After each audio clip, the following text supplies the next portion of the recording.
maybe develop our product a bit more, see what client says, and then move to bigger markets.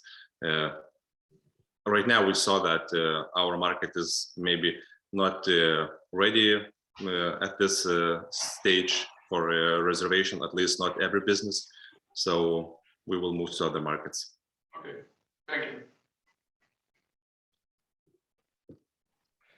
Thank you for the presentation. My question would be, what is your plan for the upcoming years? You see that you're now raising 100 for the marketing and business development, but what exactly are the milestones that you plan to reach with that investment?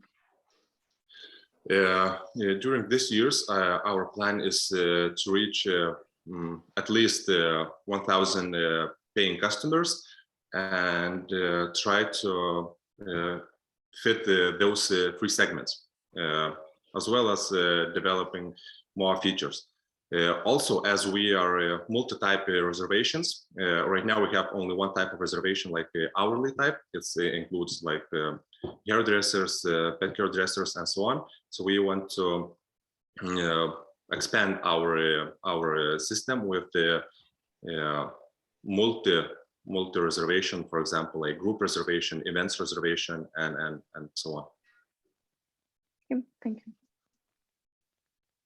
Hi.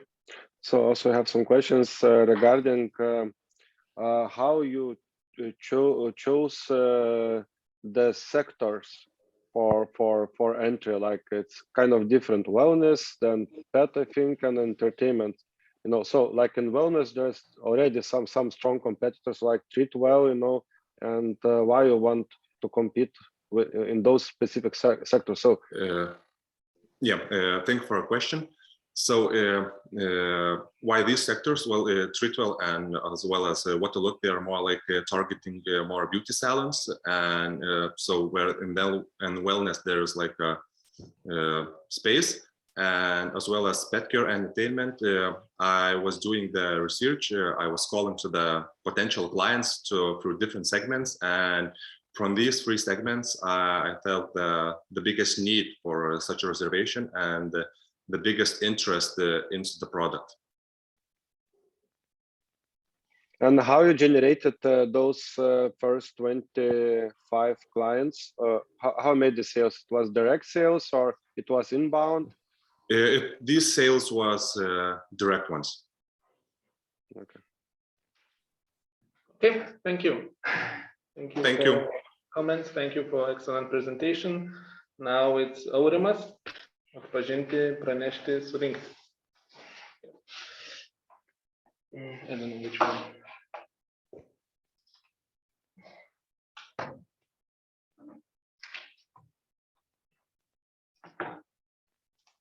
Let me share the screen.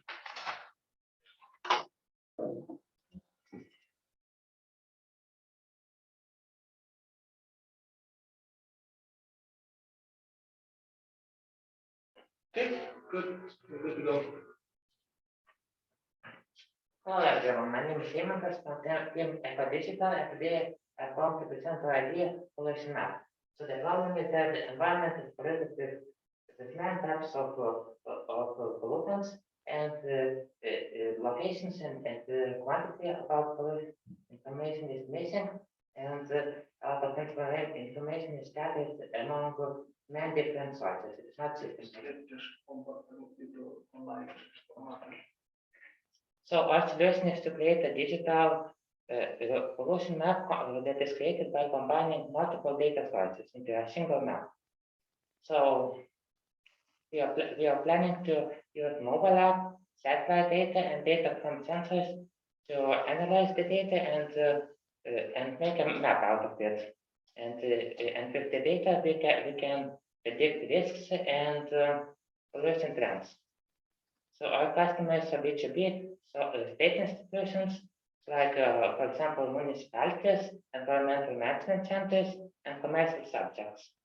So we are planning to sell our base map for 100 euros per month and to perform pollution data analysis for 1,400 euros, and additional map from derived data 250 euros per month. So our solution would help save time for people working with pollution data. They will be able to access it more quickly, and we can get access to information that is not publicly available, and we can perform risk management. So we are hoping to get 43,000 euros from Lithuanian market during first year and 72.4 thousand from Poland market during the third year. So our solution is unique since it combines the data from multiple sources into a single map. And we are hoping to get 100,000 euros investment. And our team consists of 3 members, Aurimas, Danguolė, and me, Eimantas. And thank you for your attention. 2 minutes, 15 seconds. We have a bit more time. Next time, any comments? So thank you, Eimantas. Why do you need investment 100,000 euros, and where you will use this investment? So we need the investment so that we could buy sensors, and also so that we could buy access to the databases, and of course salaries of specialists for data analysis. And a related question, what will happen after 9 months? You'll go break even, you'll raise another round, or what? Why only for 9 months? We are hoping to get to raise enough money to sustain our business up to 9 months. Did I answer your question?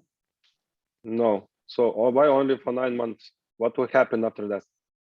So after 9 months, we are hoping to get enough money from our clients to fund the further development ourselves. Okay, so So you're not planning to fundraise further? Well, we hope to at the time to have enough money to fund it for our system to work, but also we will be looking for more funding sources. We will improve this part during the program in the last weeks. you showed the prices. So how you came with these prices, 1,400 and etc. So you made a research, or you asked the clients, or you compared with the competitors? Well, regarding the prices, since the data analysis will cost, so this is the price we are hoping it will be enough to sustain our business. Have you tried to sell, to call, the potential client and just to sell? Not yet. Okay, you have to, I think. Try. Claudia is nodding. Yeah, and I had the exact same question as Martinas. Your customers seems to be not that many or not that easily reachable. So I think that when considering your pricing, you should include customer acquisition costs into the pricing model as well, in order for you to sustain your operations from income. Just a suggestion. Thank you. Thank you. Now in jeans. Okay. And next one will be Artemas and Team Shapers getting ready.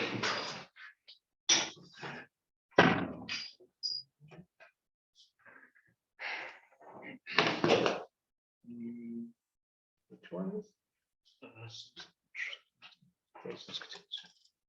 Okay.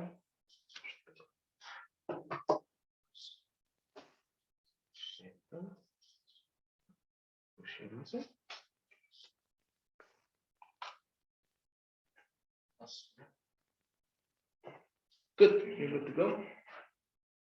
Okay, so good evening, everyone. I would like to thank everyone for coming.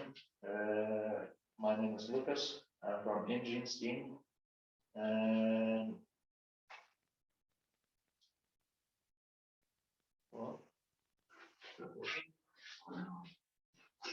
perfection. Try now.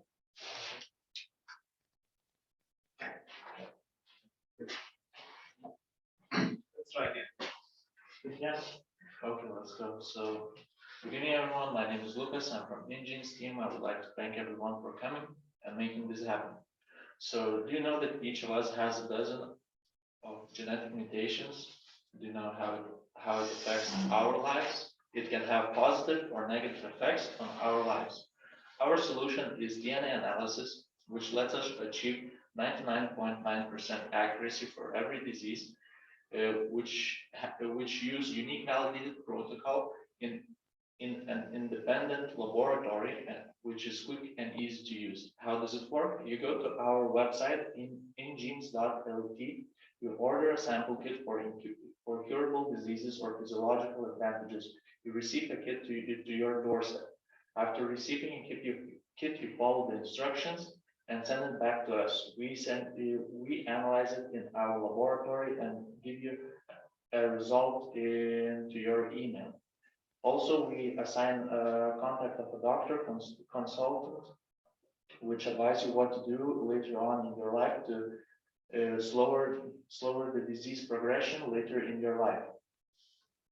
So our team, here we go. Our team consists of me and Ostea. Ostea has over 5 years of working experience as a scientist in a laboratory. She's also licensed genetics.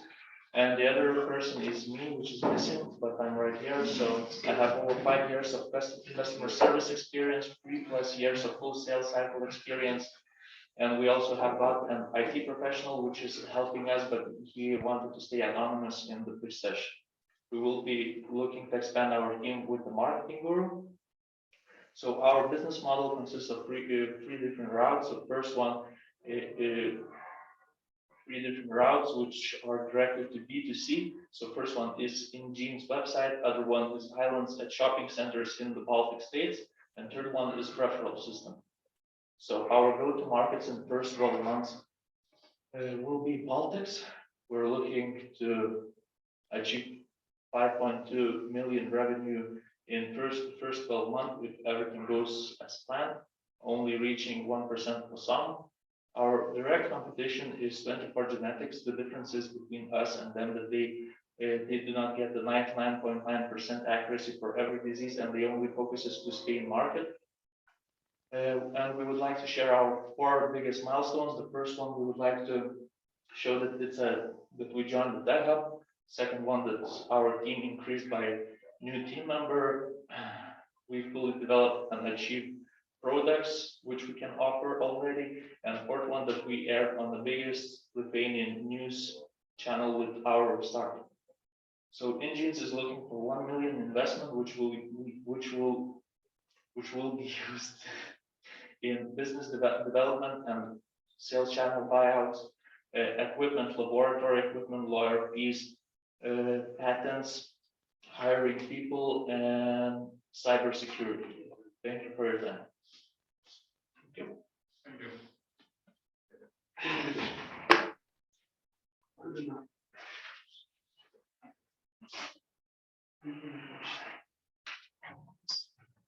Okay, thank you for your presentation. First question, maybe why do you need 1 million at this stage? You mentioned that you would use those money partly for laboratory equipment.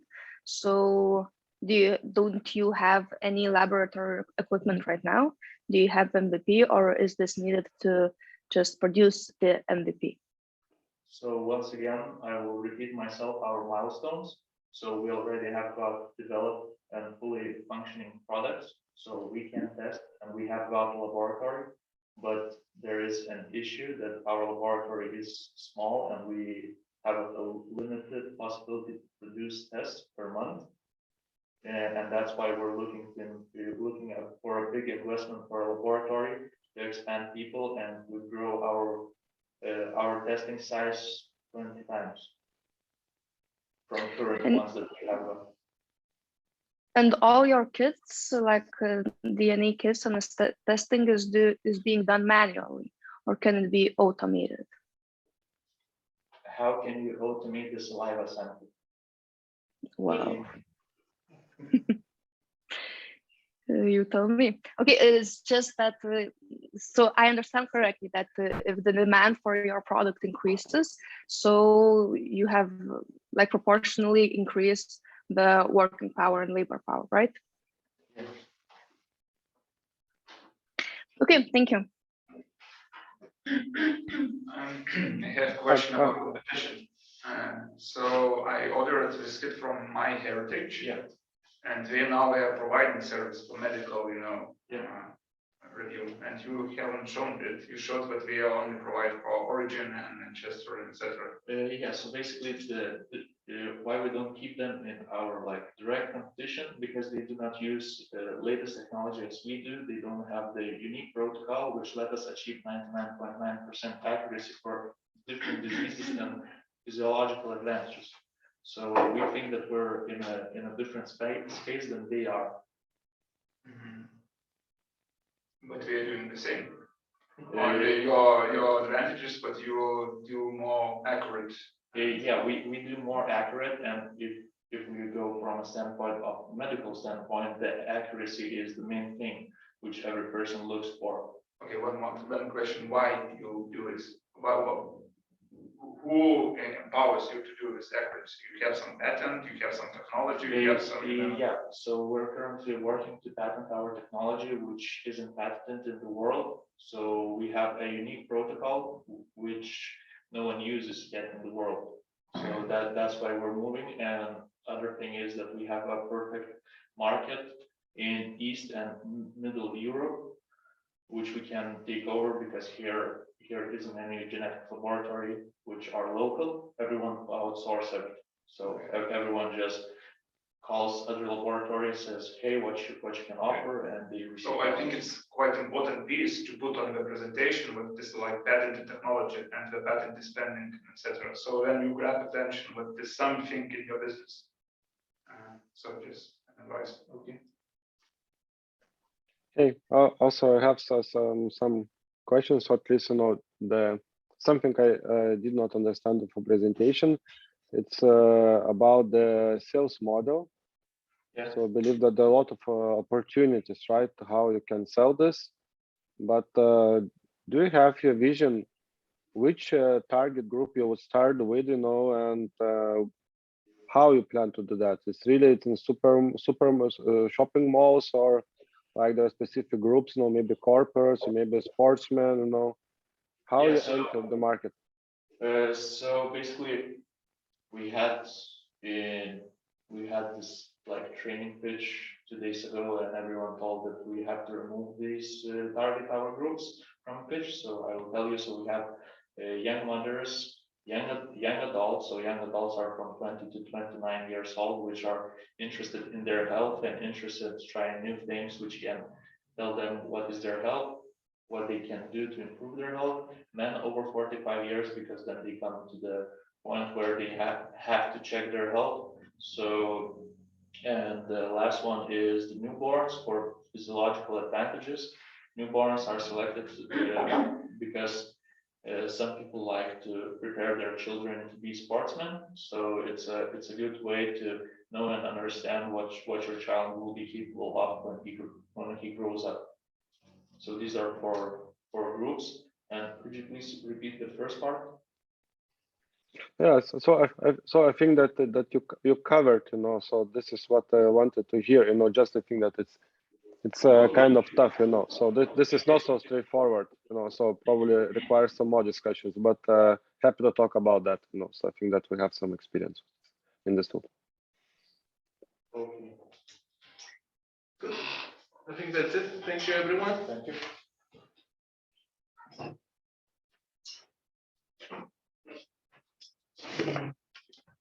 Domi, are you here? Yes, I'm here, Gediminas. Good afternoon. Good. So it's now your turn, and the next will be Agle. Agle is here. Good. Good luck. Thank you.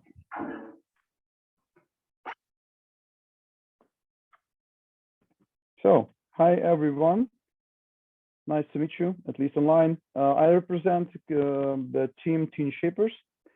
Today, a game-changing idea. The current observation of the trends of health apps development in the world are highlighting very tremendous growth during those 2 years of the COVID. And the trend to grow in the next 10, 15 years is also very tremendous, especially on the markets like Asian Pacific and India, where the health awareness is growing very rapidly as well. So we are targeting to become a leaders in the AI-based personal training for teens, for the specific niche of overweight among teens. Why we? Because we have a 7 years experience of doing non-digital training of families for teens who have overweight. And we were successful during those years to help almost 800 families to change their lifestyle. And we also reached about 14% of the total population of school-aged children in Lithuania through the preventive activities. We are actually targeting the very, very tough problem, which is about the global problem, because each third child, school-age child, has obesity or overweight, and this figure will double in 10 years. So the problem about overweight among teens is related to a very dangerous risk of chronic diseases, mental issues. And the problem is that teens are very hard to change their lifestyle to compare to adults, for example. So the pains are felt both on the side of the parents and on the side of the teens. Parents, first of all, they are struggling to engage their children into activities to change something and make the health better. And if teens, they want to change something, they are facing the problem that parents are not trained properly to provide the support which is needed in the way of lifestyle changing. So we are preparing the AI-based family-centered software, which will solve the problem of engagement and will train parents to support in appropriate way. The one of the most highlighted competition is in the USA, the app, which is based on the live coaching sessions. It's not AI-based. And the methodology they use is based on the restrictions about eating products, where those restrictions are now... we have 15 seconds. Okay, 10 seconds. Okay. I go to. So the market is growing and will be 5 times bigger. And we are now on the stage of product concepting. And then we are going to build an MVP, test it, and then continue to the marketing. Just coming back here, that the target is government on those areas. And we need at least 300,000 euros to proceed the market fit research, to build an MVP, to make B2G networking and marketing. And currently the team is only me, the one and only, however, well-recognized voice in Lithuania as a specialist and to talk about childhood obesity. So your questions, I guess. Thank you. 4 minutes, 10 seconds. Quite a long Sorry one. for that. Hi. Yeah, okay. Hi, Thomas. So what like in general, I think that very great mission you have. Just there are quite some apps actually helping to work on your diet, and help to have healthier lifestyle, and what you say that you have really big ambition, but for me your app like something like black box. I still don't understand how it's different, why it should be more effective, what will help you to achieve that. So maybe you can comment on that. Sure. I was out of the time to go through the competitive difference. My first of all, we cannot compare these apps to the all regular apps about dieting, because it's not what is going to work. As I told you, the teen audience is completely different with the adult, so you have to do a different solution. So the solution is a family-centered intervention, and we are different, that we are having methodology which is working for 7 years. It's proving, it has no restrictions, it has less stress, and more engaging for teens.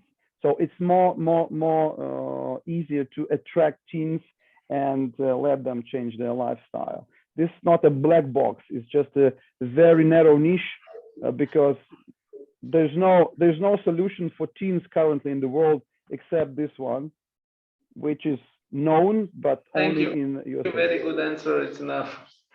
Good, thank you. Good. Let's move on. Any other questions, comments? Aldia? No? So clear.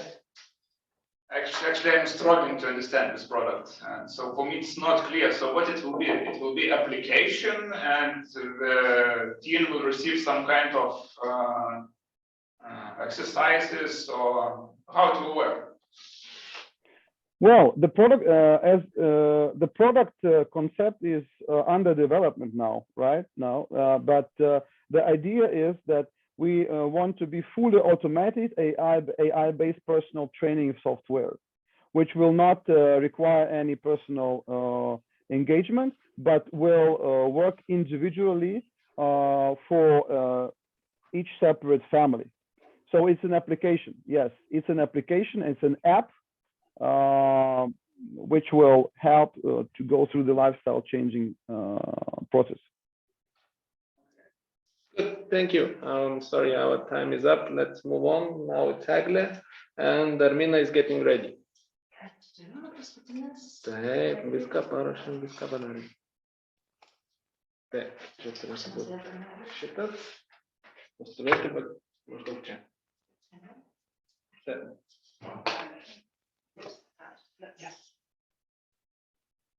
Hello, everyone. I'm founder and CEO of Letry.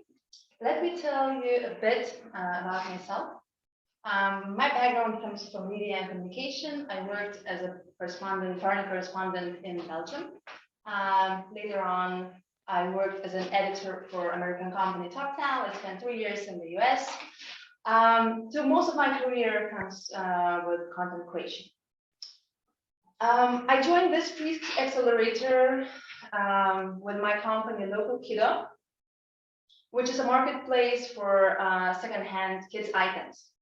Although it was a huge success in 2 communities within Vilnius, and it generated some income, I realized that the concept didn't work out, the business model didn't work out, and I am now on a mission to solve another problem. The constant fragmentation of our time and concentration has become huge, and it's become a new normal, right? And more and more experts saying that interruptions have eroded our ability to focus.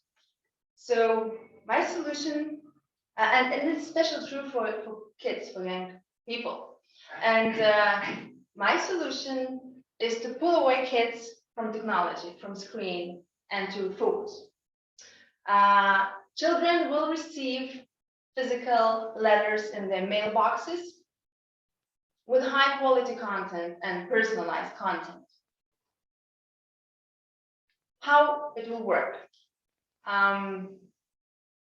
Customers will buy monthly subscription and will receive letters in their mailboxes. I understand that content creation is a major expenses in this business. So my idea is to create a pool of high caliber contributors who are experts in their field and who will earn a percentage on every letter sold by Letry. I calculated the target market, and in the US and Lithuania. Users are kids. And I can see that the numbers are showing potential for this business. Last month, I launched an MVP and wrote 4 letters from Christmas elf to young kids.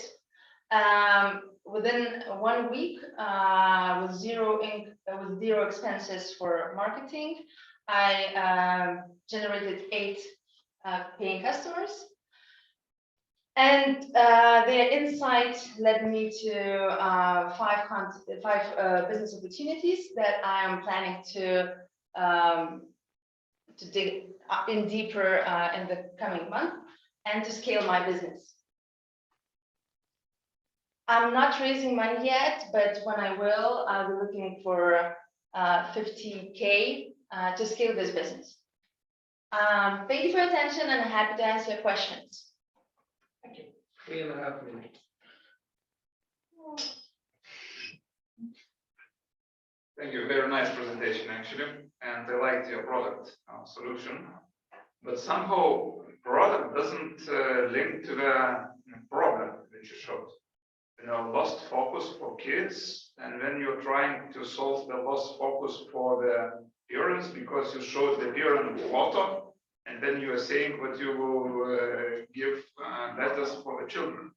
So somehow for me it's a little bit confusing.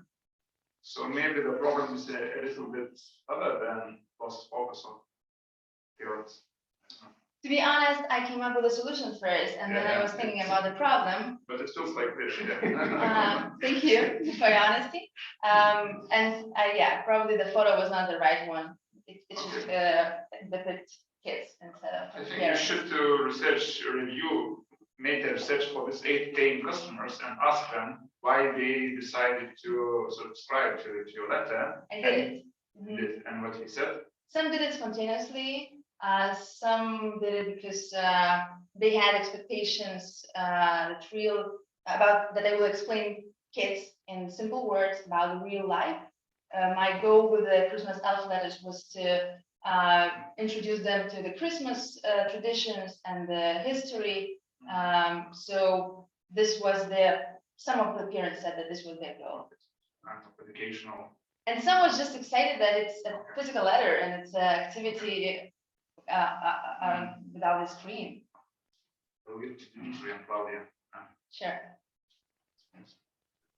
Yeah, another question, maybe just a thought. Have you considered, instead of trying to reach all the parents, maybe going to some institutions like kindergartens? I think that, I mean, they have a group of children gathered there, and it might be, well, like a good pool to start making your brand, I don't know, known within the industry.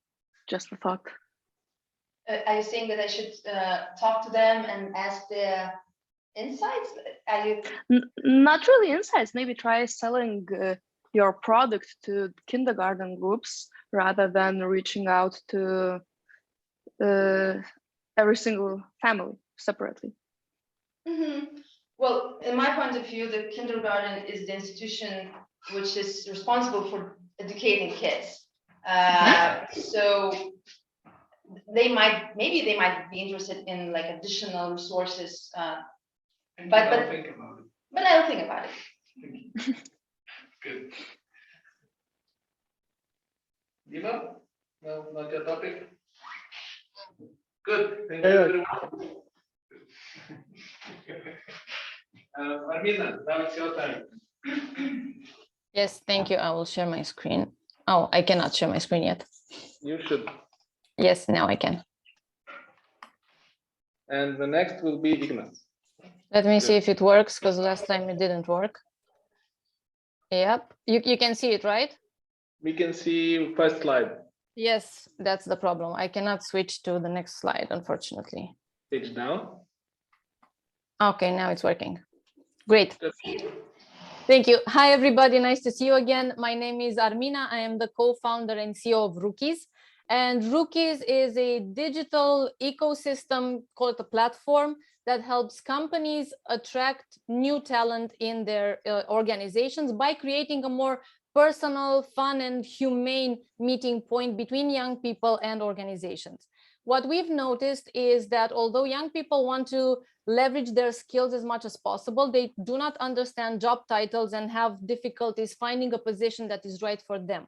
This translates into 2 out of 10 new hires leaving the companies in 45 days.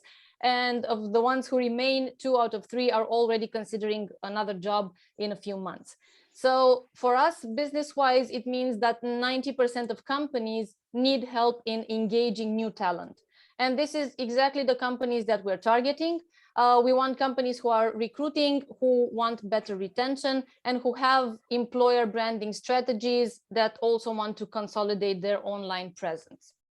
Right now we're targeting the top 100 employers on the Romanian market, but it's definitely a solution that we want to scale globally. How are we going to do this? So Rookies is a platform that's video based, which means that we'll be doing interviews with real life employees in companies who are talking about their jobs. Users, meaning young people, can watch the videos, set some preferences in terms of what type of job they want, what values, what purpose of the company, look at the videos, decide what they like, what they don't like, and then only apply to positions that fit their own preferences and goals in life. How are we going to make money? First of all, we'll have annual subscriptions from companies to have their own dedicated page with everything that's connected to them. We'll have job ads, we'll do custom campaigns, and we're already planning one for this year. And when we have enough users, we'll be leveraging big data as well. These are the clients we'll be working with this year. With McDonald's, we've already filmed 5 interviews at the end of last year. They were super excited, and today we got a call from them saying that they want to pay for all the marketing expenses for Rookies this year just because they want to support the startup. So we're super excited about that. Hopefully everybody will do the same. This is our competition globally. We're talking about big job portals and some local-based startups. This is us. I'm Armina. We have our CTO, who's Andrei. Aida is in charge of PR, and Vlad is in charge of business development. Together we are Rookies, and thank you for listening to me, and I'm looking forward to your questions. Thank you. 2 minutes, 48 seconds. Very good. Any comments and questions? Yeah, I can start. So thanks, Armina. Really nice slides and really impressive client's logo in your presentation. Thank you. So as far as I know, there are quite some players in the field doing more or less the same video interviews, the same quizzes, you know, maybe a bit different approach, you know, and so on. But overall, like even those traditional recruiter organizations trying to build such products as you have. So can you comment more on your differentiation points? What helps you to land those clients, and yeah, so what will make you successful? Yeah, sure. In terms of business, my answer might not be the right one, but what differentiates us really is the vibe. It's something we've done interviews with companies who have done interviews of their employees before, and it does not compare. For some reason, we have some quality to us that people like. We have young people who are in our startup. I mean, Aida and Vlad are young, like 20-year-old people. So we want to actually walk the talk. And it's just the way we're going to do things that's going to be different. It won't be company or corporate centric. It would just speak to young people in a way that they can actually understand and adhere to the purpose, not just the goal, like just this is a job for you. This is an ecosystem that you get into, and we're planning to do a lot of things, but 3 minutes is not enough. But I think it's a journey. It's a user experience, not just a job portal. Good. Do you hear us? Thanks. Just to test. Yes. Okay, good. We had some technical issues. Martina? So what you are looking for? In terms of money? I don't know. You just presented everything looks fine. Yeah. Sure. Right now, at the end of spring, we'll have the platform up and running. I expect that next year we'll be looking for funding to expand to other markets. So what then are you doing in Tech Hub Accelerator? Well, Why are you here in actually, Lithuania? What you expect, to achieve? the accelerator has been the best experience ever. When we joined, we had, I think, maybe 20% of what we have now. And it's due to the accelerator, just the mentors and just people just pushing us forward. It just changed everything for us. So I don't know what we're doing here, but we're grateful that we had the chance to be here. And yes, of course, we will be looking for money for sure. It's just that we want to go big or go home. So we'll be contacting you once we want to go big.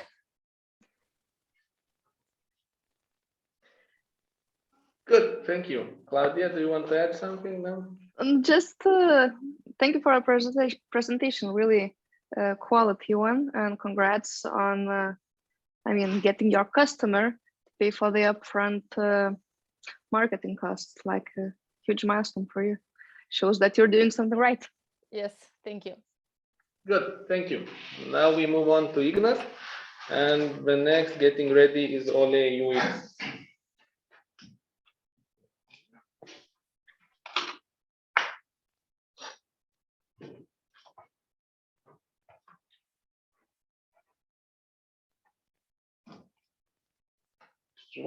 Yes. Hello to everybody. Today I'm presenting Volmac.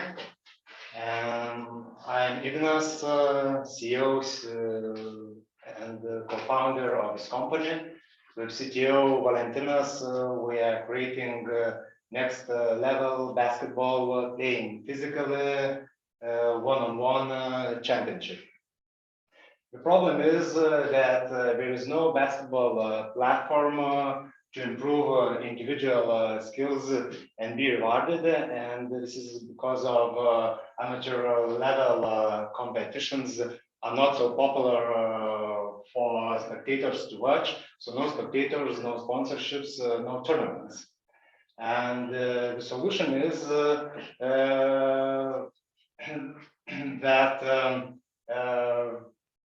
the innovation in basketball game through the app, where players create personalized basketball one-on-one tournaments, which lead to one huge championship.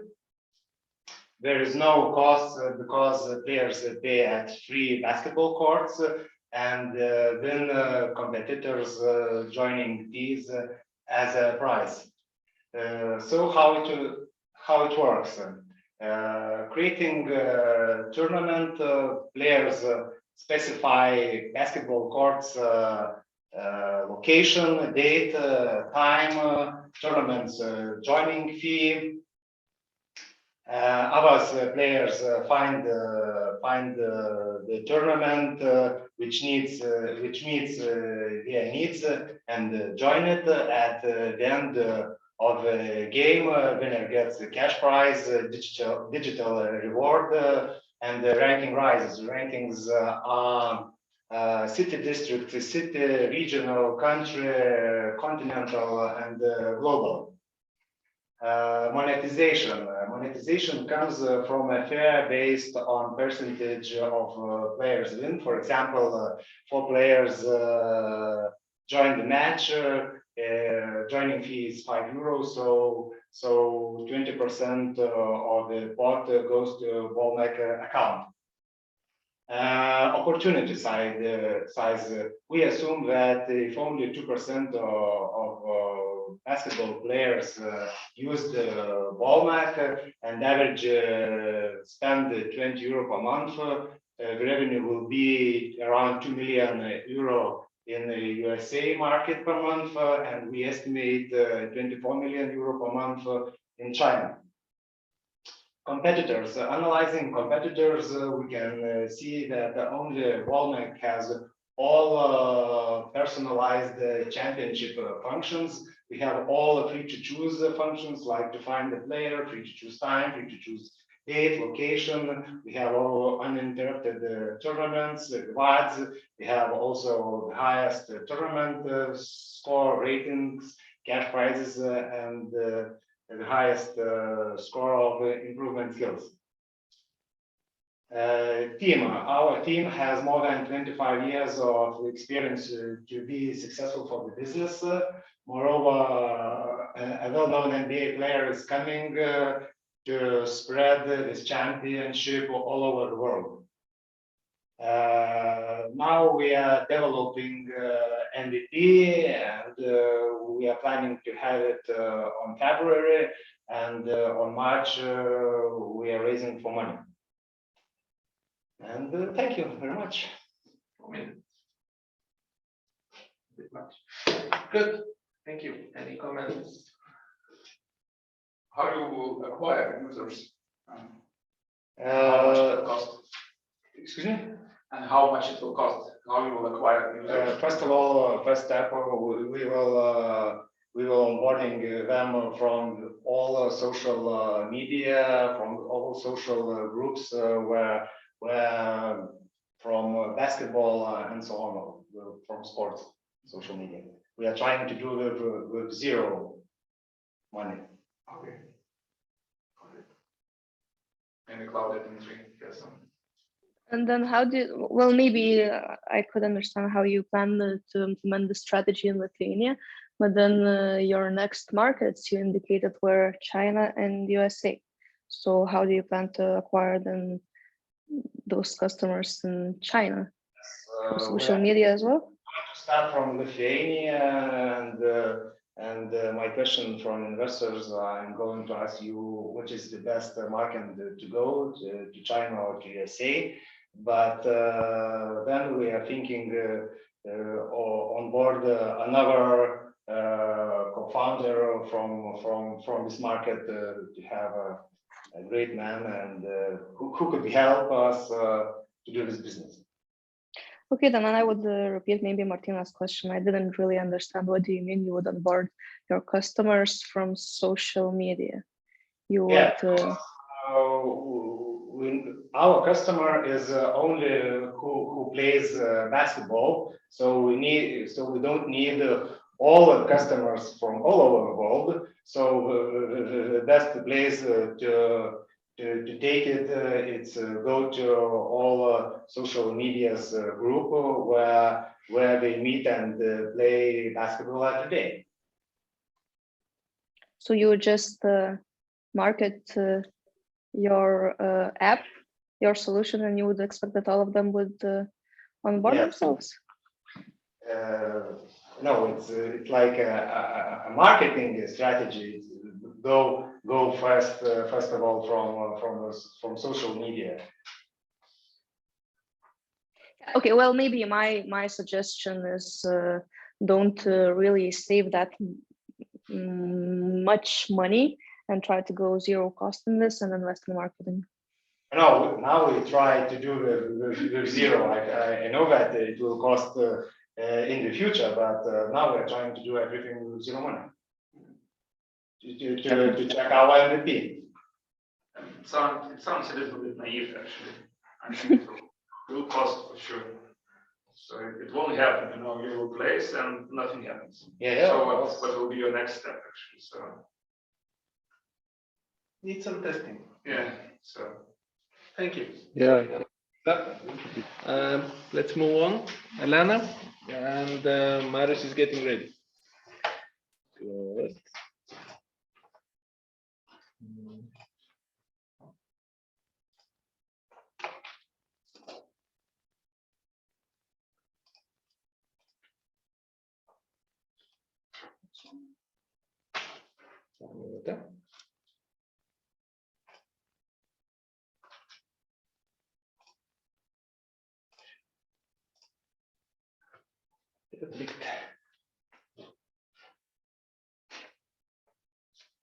Yeah, okay.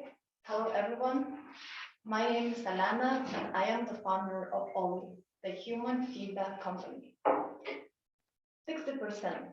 That is how much better companies that focus on their customer perform. And who wouldn't like to gain such an advantage? Many companies wish for it, but in reality, very few actually make it. That is because to make tangible business benefits out of customer experience is a complicated task that requires a significant investment of time, money, and skills. And that is precisely where we step in, with a vision to make these benefits attainable to everyone, to make customer experience management a simple, everyday task. So we built Oli, a system that can generate insights from direct people's feedback and connect companies with the relevant customers in real time. In reality, that means that if you are, for example, a product or marketing manager and you have a problem that is usually vaguely defined, such as low conversion rate, Oli provides you with a path on how to carry out user research, what methods to use, what questions to ask, when to do that, connects it with the relevant people, and returns their feedback, the insights on where the problem might be and what you should do about it. There is a number of application areas, and we are starting with the user experience testing in the digital product development, and we hope to expand to the service industry with customer experience management. Our business model is pretty straightforward. In the beginning, we charge companies when they carry out the test. And in the future, we hope to charge them every time they purchase the rewards for their participants. Looking at the market, we have a very clear positioning of ourselves, because first of all, we are a product that is aimed at the mainstream. And second, we are very much based on the subjective feedback from people rather than statistical analysis. We are just days away from starting our user experience testing MVP. And talking about the team, there are two amazing people. Of course, one of them is me. I am specializing in user experience design and research, and we have Algirdas, who is a professional in IT project management. And for now, that is about us. Thank you very much. 2 minutes and a half. Okay. Good. Any questions, comments? Did you understand everything? Dmitry, I will let Dmitry Hey. go. Yeah, so thanks for presentation. I think you're targeting really important, let's say, challenge for companies to be customer centric and so on. Still, for me, after the presentation, it's not clear how you plan to do that. What exactly is your product about? So is it a product or is consulting services? So if it's so the product, how it looks like, besides those templates that the customers should use. Okay, so like you correctly mentioned, first of all, we have the clients. So they are the companies that request the feedback. They have a platform where they have an account, they can track their progress. On the other side, we have users who have their, let's say, distribution points. So they have a single account and they can connect through, let's say, an app, they can connect through a WhatsApp, and they get these requests about what they have to test, what they have to do. The system itself is a bunch of algorithms that process how that information moves from the gateway to the distribution points, how it generates the insights from that data points, and what it returns to the client that requested it. Is that a little bit more clear? Is it a service? Is it a product? Oh, is it a service? So product, first of all, we're starting with a service-based entity because it's much easier. And the goal is to automate parts of it until it becomes almost, basically can replace human work. But in which market you will work, industries? So, customer feedback or customer sessions. Yes, so just like I mentioned, we are starting out in the IT industry, which is all about user experience testing. It means we have a team of developers, they build, let's say, an app, and you constantly need to check with real users if they understand what you're doing, if the design is okay, interface is good. So that's one application area. If we're talking about the service industry, we might have, for example, a restaurant that has an app, it has a physical place. So a user can test your app. It can also go to your restaurant and leave that feedback. And it's all, it all goes to the same restaurant, no matter if you're digital, or physical. Okay. So, but if I am the user, do I have to download or use any specific application to leave my review, or is it somewhere already involved? Okay, so it really depends on you and it depends on the case because, for example, for user experience testing, the company might have a plugin, for example, for Figma. As a user, you might have an app, for example, which informs you about that this particular company wants your feedback on this product. Or you may get a message on your WhatsApp, for example, or Facebook. It's really up to you. But basically, you do need to have some sort of communication channel to receive these notifications. Mm-hmm. But at the moment, company solves this problem somehow. There are already some, system Yes. already. So I wouldn't say it is a system. It is actually a very chaotic work. On one side, you have these very complicated, giant statistics-based tools, for example, Userlytics or Optimizely.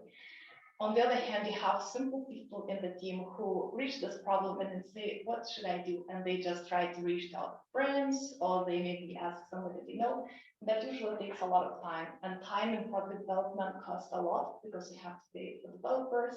But without these insights, you usually are very prone to mistakes in product development and user experience. okay. Good. Sorry, our time is up, but still we need to make clear a message. Okay. I don't.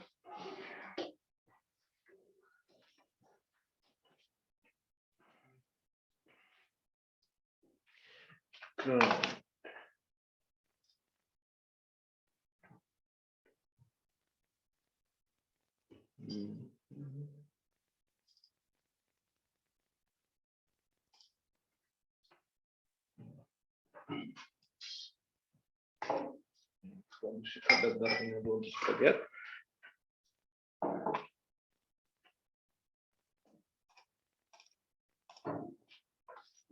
Turėtų veikti iš šono tokie. So I'm Marius, represent on team Solar Starters, and I would like to represent on startup. It is a solar charging station for scooters. There is a problem when you want to ride in the town. There is no place where to leave it and where to charge it. So I decided to make own station, and which would be charged by sun.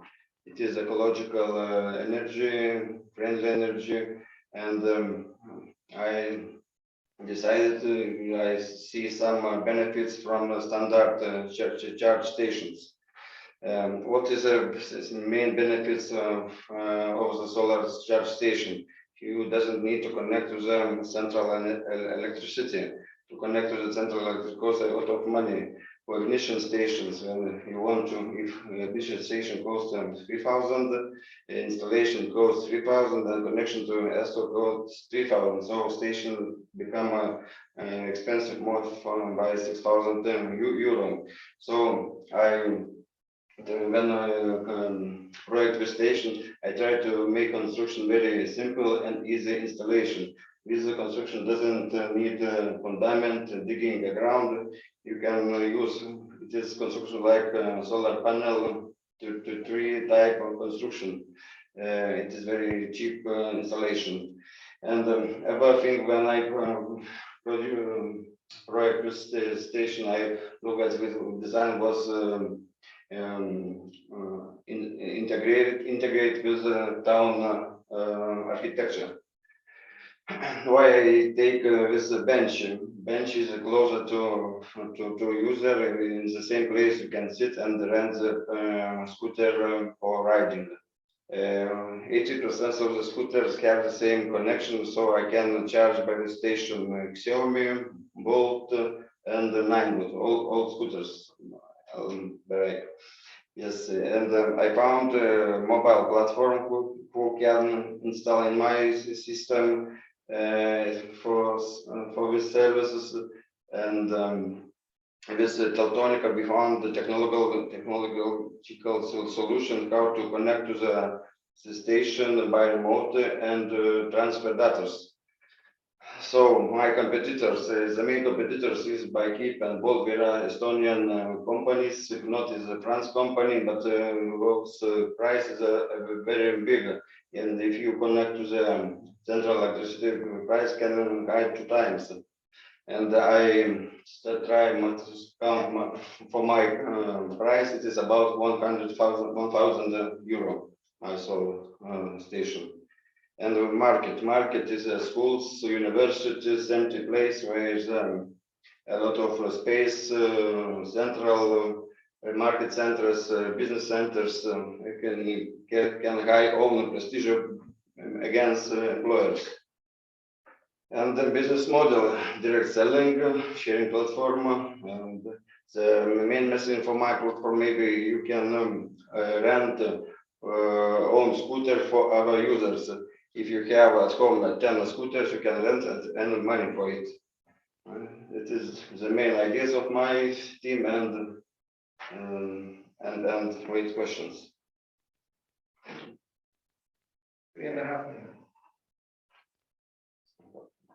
Good. Any questions, comments, or? Hey, so sorry, Martina, you can start. Yeah, let's go. Dmitry? Okay, so then I'll start. Thanks for the presentation. So how you decided that you should charge both sides, like customers, but also universities or municipalities? Both have the same connection and like and ever scooters, and you can charge by wire at first. After that, you both has made a scooter station by this adapter. In the future, maybe we will make this adapter, and that we both could connect to our stations. The same connection and both have their own stations. I'm a little bit struggling to understand the end customer of the system. So actually, if I'm using the public scooter, so I don't care about the charging at all. So company is responsible for this charging. If I own my own scooter, so usually I think I don't own a scooter, but I think what we usually charge at home, and then we drive in the city and we don't leave the scooter in the open place. So if you want to spend more time in the town and somewhere go to the cinema and to the cafe or pizzeria, you can still leave it and feel free for own scooter. You don't need to bring it in the inside. But I would be afraid, to leave my scooter in a public place. Maybe this is very expensive. It's very good. Yeah, but if 2,000 maybe and very disaster to you, but if it is not very, I don't know. I think that don't steal anybody. Do you own scooter? Yes, I have. Okay. How many times per day do you charge a scooter? 2 times to the job and to the work and then back. Okay. So weekends and. Will you leave this scooter, your own scooter, on the street? I think that in the future I will make it to try for the first time. Okay. And look at how it could be the only one. To look how it's work. Okay. Good. Thank you. So thank you. This was it for the first part. If you have any general comments you want to share, Dmitry, Claudia, Martinas, how do you feel? What do you think we have to improve? It's only the second pitch practice, but maybe you want to share some thoughts, and then we go for recess and then continue with other jury members. Yeah, I have a few wishes, for all the teams probably, so not like some specific ones. So one is about the focus, understand that, it's easy to start from the home market, let's say Lithuania, but overall, then in this case, I would really want to understand the roadmap and also what countries next, not just showing the biggest ones, the like just the most users and so on, but like really the plan. So if it's like US, so then it's US. So if it's Germany, so okay, so then it's Germany, because some of the products presented today probably like Lithuania is not a good fit even for the test. So I think that this part should be really improved. And the second thing, it's about the products. Also, I understand that some products are still pre-MVP, so you don't have, cannot show how it looks like work and so on.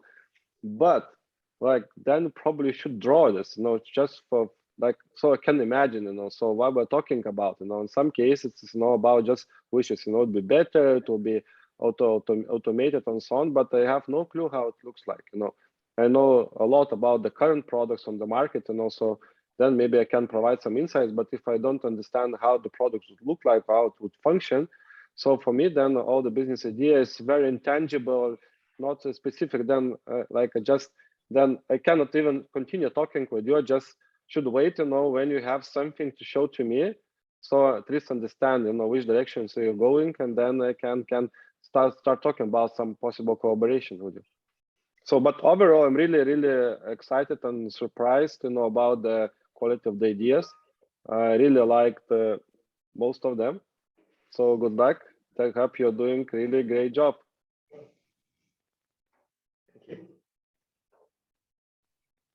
Yeah, I can go next. To begin with, I am surprised by both the variety of the ideas, and I would say that the quality of the slides has definitely improved. So congrats all the teams on that. What I have missed, I would agree with Dimitri that at some cases, even after the presentation, I was feeling like I don't fully understand what the product is. So maybe more clarification on that.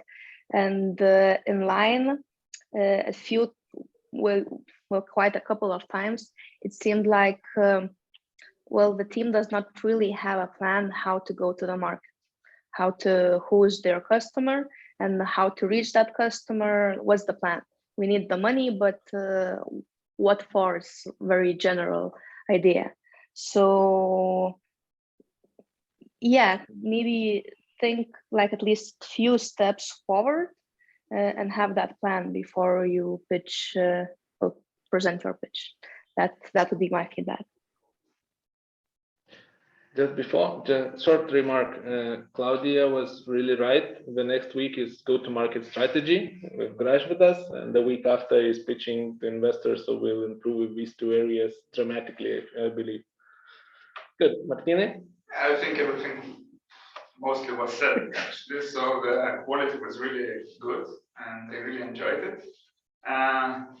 Yeah, in some presentation, there was no clear what product is it, so maybe it should be more focused. And for me was lack of way to market. You could have the greatest product, you could be in love with the product, but then you need to sell this product or to present to the market, and I think it is the most important part.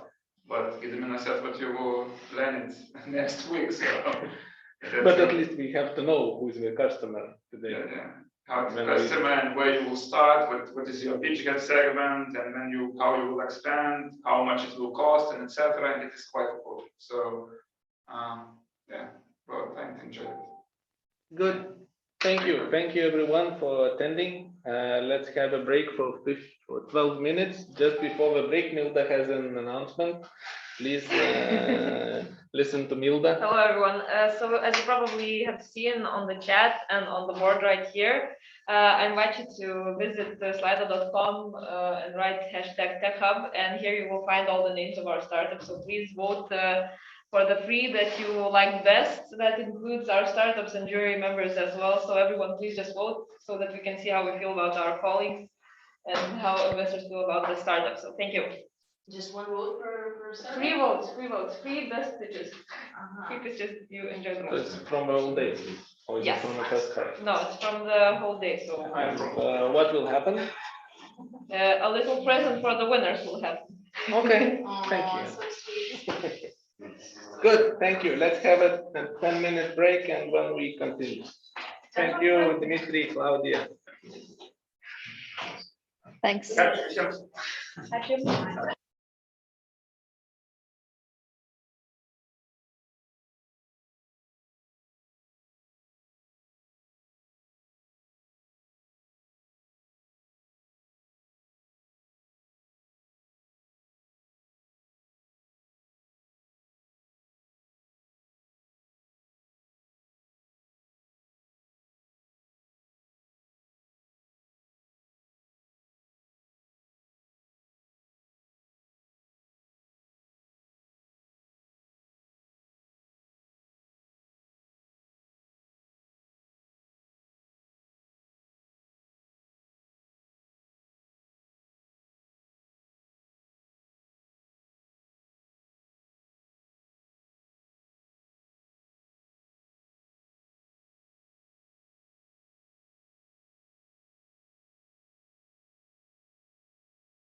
Hello, everyone. Welcome back after the break. We continue our second pitching practice. In the second part, we have a new jury members. So I would like you to meet Paulius Uziela from Co-Investment Fund. He is present in the auditorium. And also we have two other members. It's Marius Adriauskas from Startup Wise Guys and Donatas Voveris, consultant working with startups, and they will help with today's pitching. We continue according to the plan, and as I understand, Dovydas couldn't come, right? I don't see him online too. So we move to Tadas. Tadai? All six, yeah.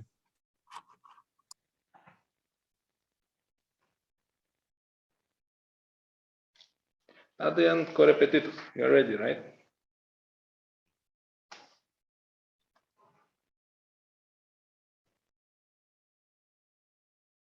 He haven't returned from break. Nice. Yone, maybe you can start over, take over from Tadas. Hello. Sure, Good. yes, you can. Good. Then after you, we'll ask Tadas to do the pitching. One Good. Now it's second. Jonas, and Tadas is getting ready.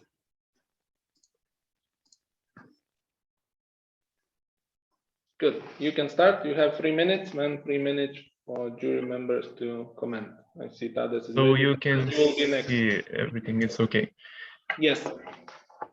Okay, so I'm Jonas. I will present our project called WaveH.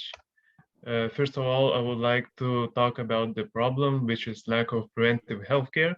And I would say prophylaxis is the easiest way to avoid many diseases. However, if you look to the statistics, this is not always the case. And not many people adhere to this principle, and it's because it's just expensive. There is limited medical technologies we can use, and it's just time consuming. Our solution came to life when we find out about medical innovation where artificial intelligence algorithm has been found to be able to recognize the cough of a person infected with COVID-19. And our product, WaveH, is a device that is able to identify the signs of various disease symptoms just by analyzing human body sounds. How to use it is really simple.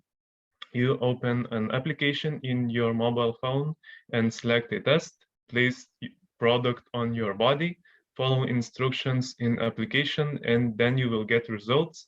And if the results are positive, you will get instructions what to do next. Our product current stage, we already created a prototype capable of recording human body sounds at audible frequencies, created high quality wireless data transmission system, and prototype shape design and user experience scenario.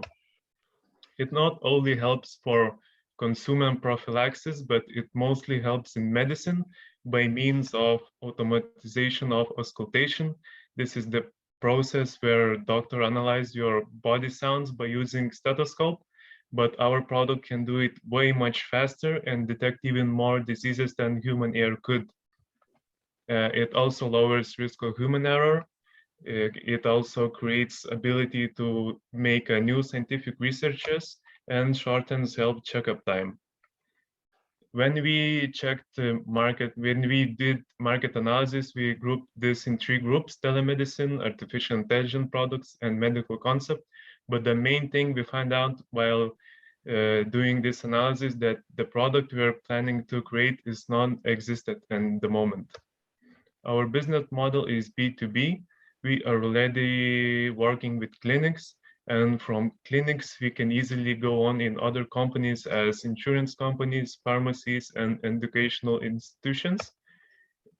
We did a lot of things, and there is big road ahead. Currently, we're seeking investment of 500,000 euros for electronic sensor finalization, artificial intelligence creating, application creating, and so on. Our team consists of me, my colleague Ignas Kuncevičius. We are both our product designers, Alkas Aleksandravičius, UI UX designer, Evelina Germanovic, identity designer, and Šarūnas Raudonis, pulmonology medical consultant. We are currently working with Vilnius Academy of Arts, Vilnius University Faculty of Medicine, and thanks to our IoT creators, we already have a first electronical prototype. Thank you for your time. Thank you. That's 3 minutes and 20 seconds, pretty close to 3 minutes. The jury members, any comments, any questions for presentation? Yeah, sure, I can start. Thanks a lot, Jonas, for the presentation. Maybe the first question, as I understand you saying, preventive health, but maybe if I'm wrong here, the device is finding the exact some diseases. It's not like preventive. Maybe you can a bit explain how yes, exactly maybe, it's defining maybe that. I didn't explain enough, but it's not for preventive healthcare, it's for finding symptoms of diseases.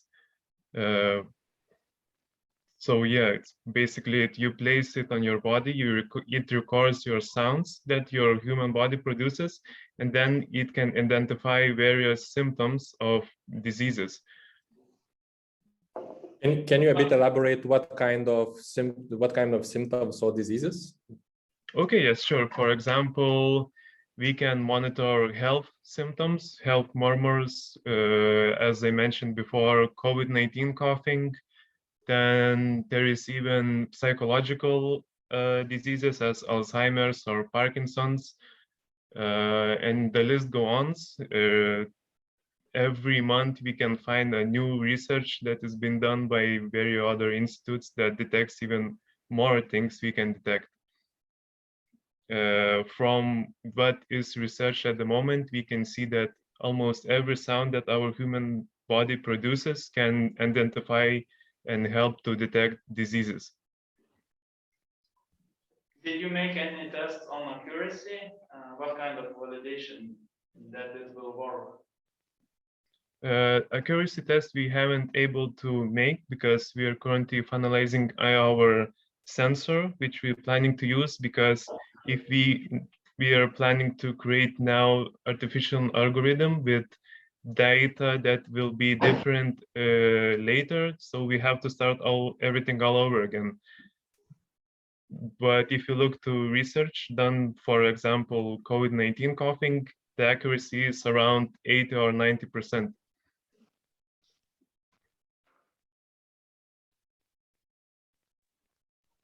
You said in your presentation that your target market is B2B. Why should B2B institutions, let's say medical institutions, buy this device when they have, actual doctors at their disposal? When we've been working with clinics, with Santaro clinics, the doctor said, if you say this device will help me to identify and lowers the human error risk, I will buy it instantly, because auscultation process, when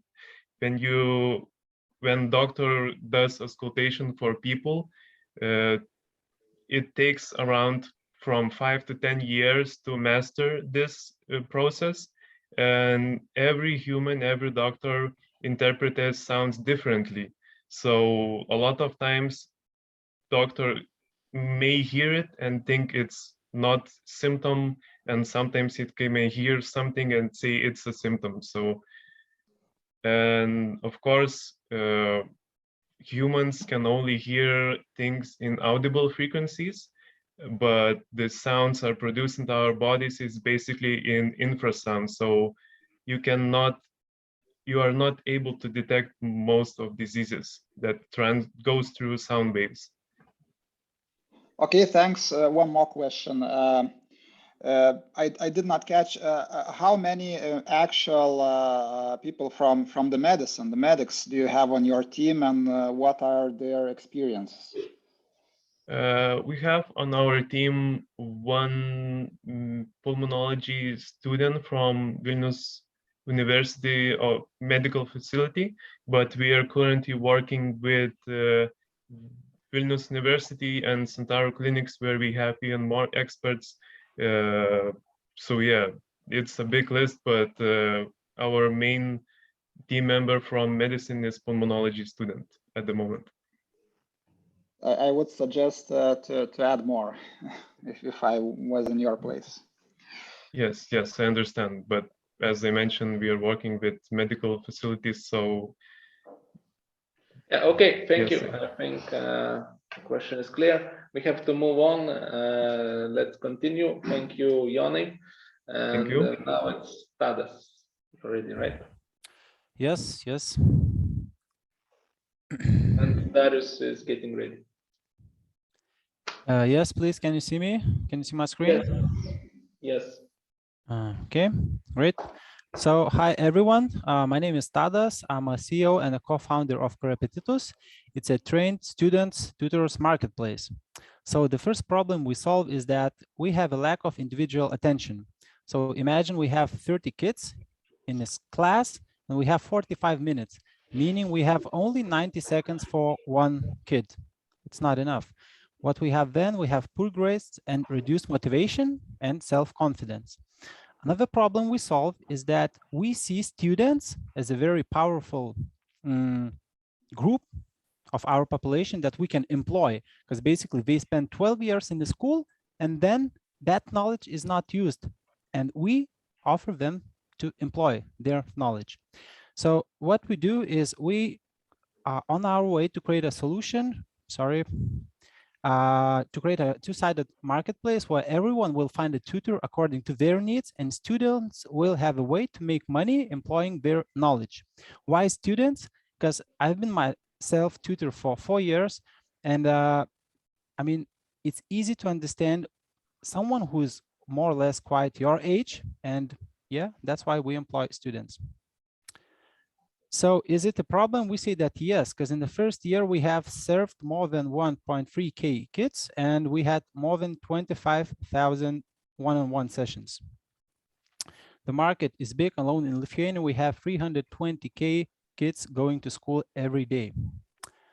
And what's our plan? So a year ago, we had 200 kids on our platform. Today, we have 600. And in the next 2 years, we plan to be in Poland also and have 30K pupils on our platform.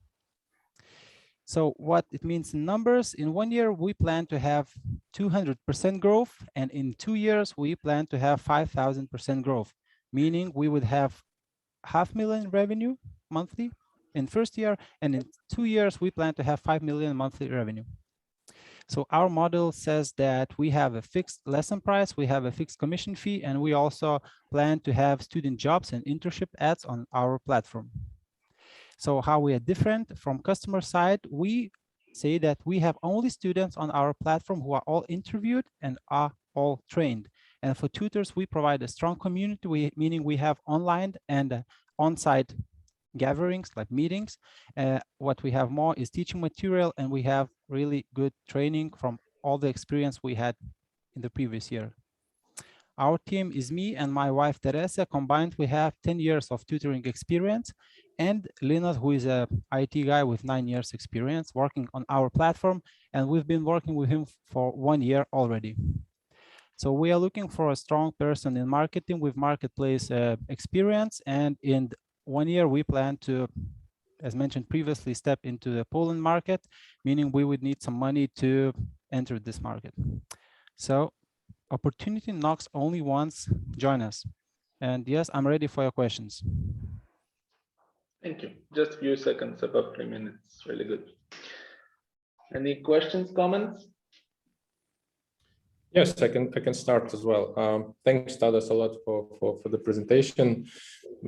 Probably not deny that the problem exists, and then probably there are solutions that you already know from the competition side. But not talking about this, you mentioning that you already have 600 kids on the platform. So my question probably is to understand the current traction from them. How do they use the platform?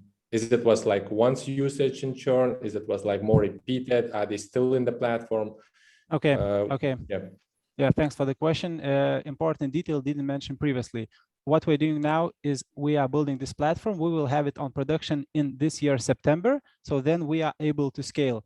Currently, we do a lot of handwork, and they are basically taking classes daily. So it's not just you come and take one class. You come and work with us for 2, 3, 4 months. So it's like a process. Okay, very quickly, why Poland? Because of the quantity or other reasons? First is quantity. First is that there is a huge percentage of kids using tutor services. So, and it's closed market, closed culture. So that's why.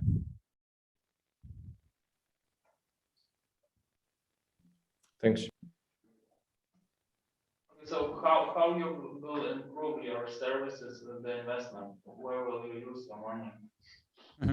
Thank you for the question. So basically what we are going to do is first we have to employ people. Second thing is that we need marketing, because there are already some players in the market. But again, as mentioned previously, we have a strong students community, what we believe is important for the young people. And yeah, basically we need to employ people down there, and we have to compete with competitors. So that's why we need it. And the marketplace is already ready? As mentioned, yes, mentioned previously, it will be this September. Okay. How will you be making money? We are making money as we are making money today. We charge 20 euros per one lesson, and we have a commission fee. So basically you have a commission fee, and what's that commission fee, the percentage? 20%, 20%.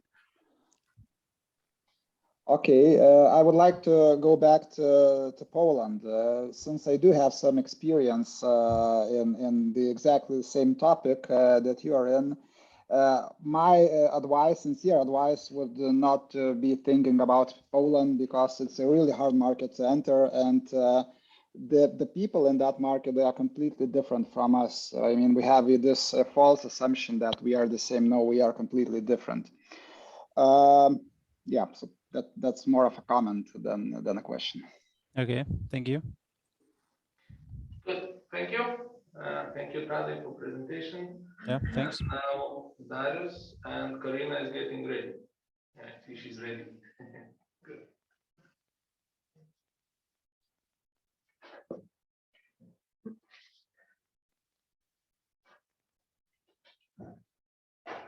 Okay. So, hi, my name is Darius, and I'm co-founder of Curtido. 80% of customers are tending to buy products from brands which are personalizing their experience. Let's start from sample, which we're working right now. This is our first customer, Lithuanian National Television, and we are adding our product to their merchandise. So you can scan QR code on the T-shirt. It opens webcam on your phone, and when you point that camera to your T-shirt, or actually any kind of product, it will open the video content which is already added. So in this case, they're showing weather forecasts every day changing. So every day you will have your weather forecast. This is one of many samples. So this is just as shown. The main problem is the brands are struggling to look different from the competitors, and marketing budgets growing every year to get more customer attention. So our solution is to product a personalized platform which allows brands and people to personalize both products and give meaning to them through QR code. It will work in plug-and-play style, no applications and no registrations needed. Our go-to-market strategy right now to work with the brands and adopters from these markets. With TV, we're already working. With all other markets, we already preparing the samples and we are communicating with them. The next step will go to online stores as add-on to Shopify, WooCommerce, and other platforms. So online shops owners can add our products to their shops. Our business model is B2B2C and based on monthly subscription plans to our B2B clients. We are still working on pricing, so that will be later on. And okay, next slide.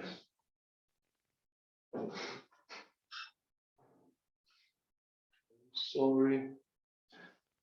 Okay, our competitors, I did analysis about our competitors, and I was very happy that they all are trying to work case by case. So they're creating content for each project, and we are working in platform case because we are giving to our clients, their customers, platform where they are personalizing the stuff. So it's very easy to scale our product because we don't have to work on each case.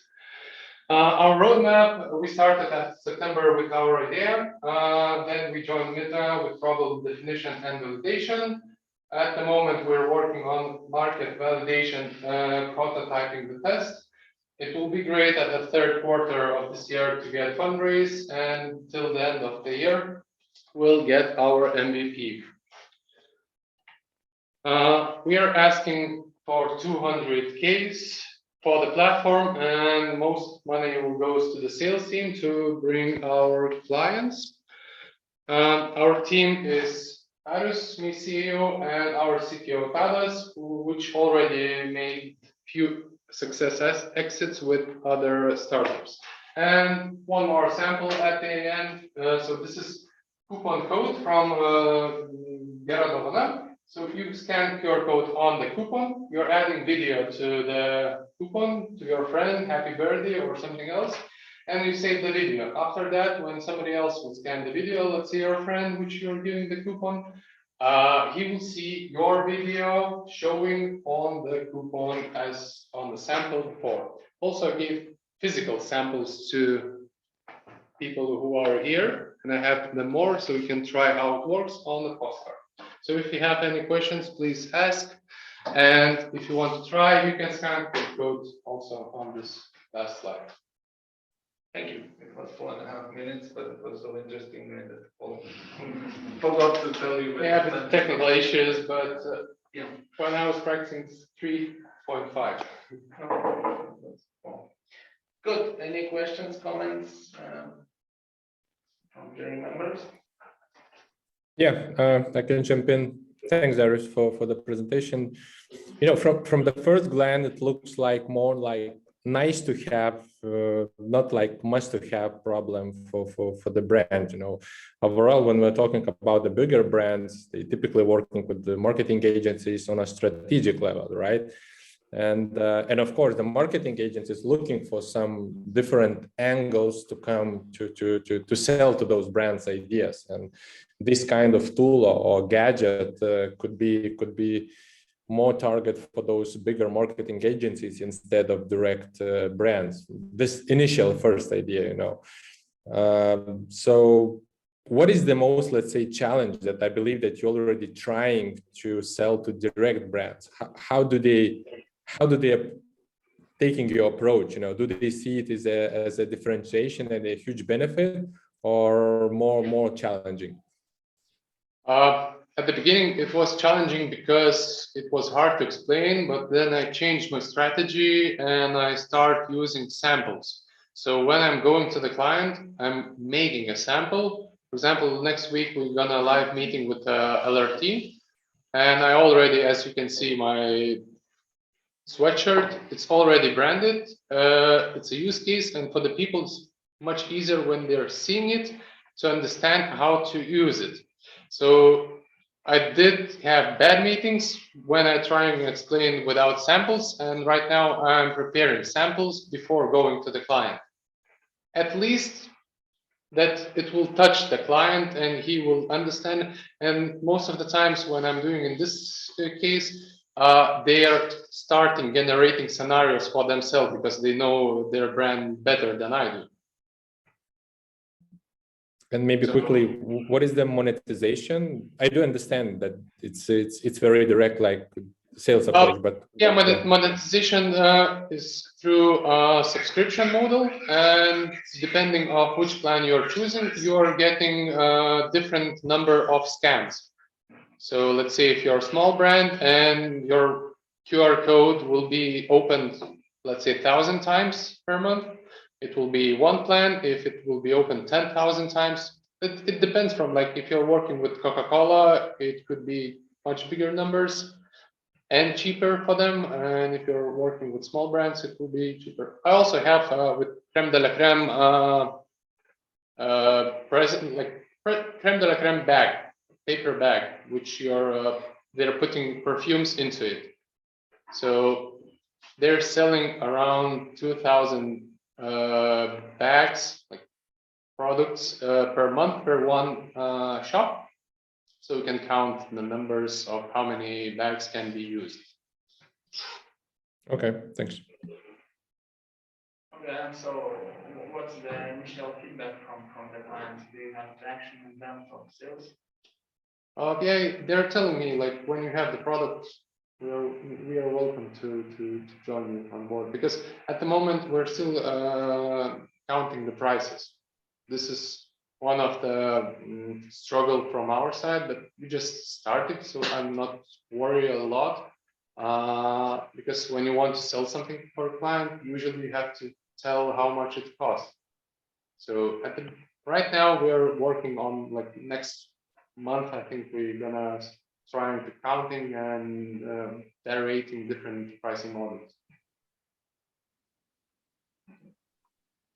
Going to the market, for example, we're planning to go to test here locally in Lithuania, but you can catch the big brand in Lithuania, which has his main branches in other countries. So it's easy to implement this product when it's already done in one country. So just to develop in other countries.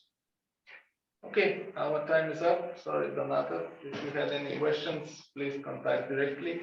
And now we have Karina and Simonas Kitmir. Good. All right. Yes. Hello, everyone. I will share my screen, and you guys just have to let me know if you can see it. Yes, you can start. Okay, perfect. 1 second. All right. Back pain. 8 out of 10 people experience back pain in their lives, according to statistics of the World Health Organization. This costs 441 billion euros in the European alone per year. One of the main roots of back pain is sitting, inflexible sitting positions in front of desks. And hence, due to the corona pandemic, it is very clear. Sitting is the new smoking. So we have people like Max here who have back pain due to inflexible sitting positions. They're not satisfied with current solutions on the market because they're too expensive, not sustainable, and also too complex. So what if we could convert existing tables? We present Rückma, an extension for existing tables that makes them height adjustable. Let me explain how it works. Customers like Max take the existing table and attach Rückma feet at the bottom, as if they were putting shoes on the table legs. Now they can work in alternating standing and sitting positions and therefore easily eliminate as well as prevent back pain. But not just that. Studies have shown that working in those different positions also enhances productivity. Yeah, and in the future, Rückma will also have a desktop app, which reminds the user to use the height adjustability and rewards them via gamification, because the daily usage is also a common problem. So what is so unique about Rückma? We eliminate back pain and enhance productivity by offering a unique product that makes existing tables height adjustable as a whole. This is easier, more sustainable, and also cost efficient than other solutions on the current market. We can offer our product B2B and B2C. We are first focusing on the B2B market as there's a high potential. In Germany, there are a lot of work safety laws and a compliance issue at the moment. The market potential worldwide is evaluated at 10.78 billion euros.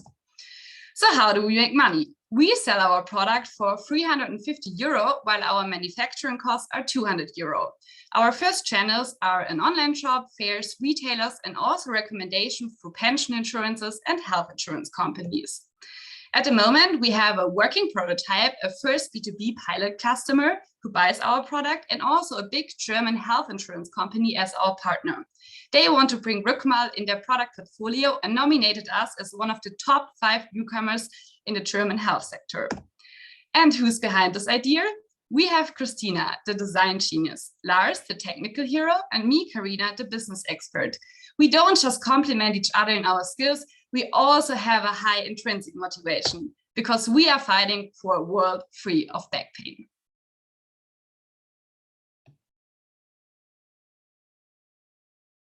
All right, and now I'm open for all the questions you have. Hey, Karina, thanks a lot for the presentation.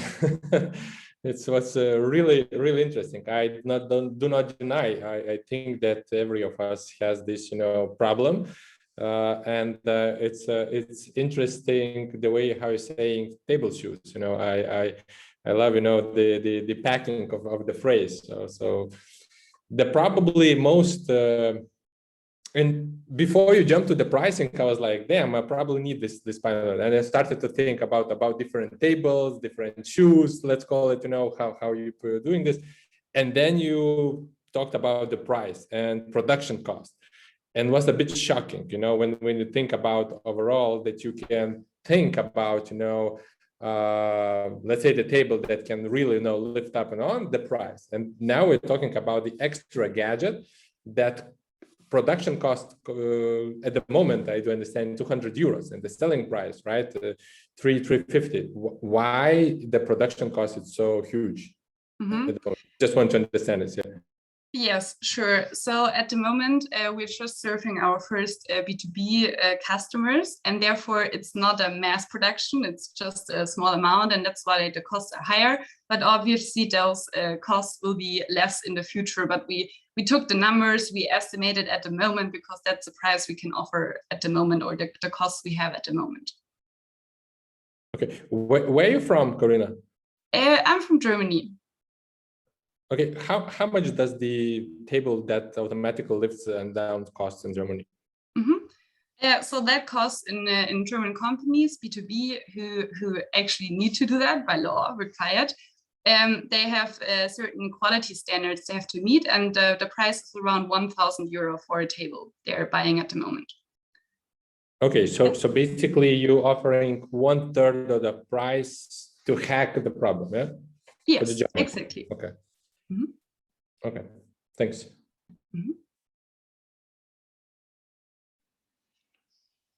My question would be, by the way, thank you for the presentation. The idea is great because I too have back pains. But what stops IKEA from copying you and selling this for, let's say, 25 euros? Yes, so we have a patent at the moment, and also the design we are securing at the moment. And the way it is built is very new and innovative, and by securing that, it's not very easy to copy it. Okay, this is good, but I mean, getting back to IKEA and to mass production, because mass production makes it much cheaper. You just can change some things and make it basically do the same function for way less money. What's the competitive advantage do you have? So I guess, first of all, we're the first movers on the market here. And also the patent is not just securing how it is at the moment, we're also thinking about all the other ways it could be done. So it's actually several patents in one.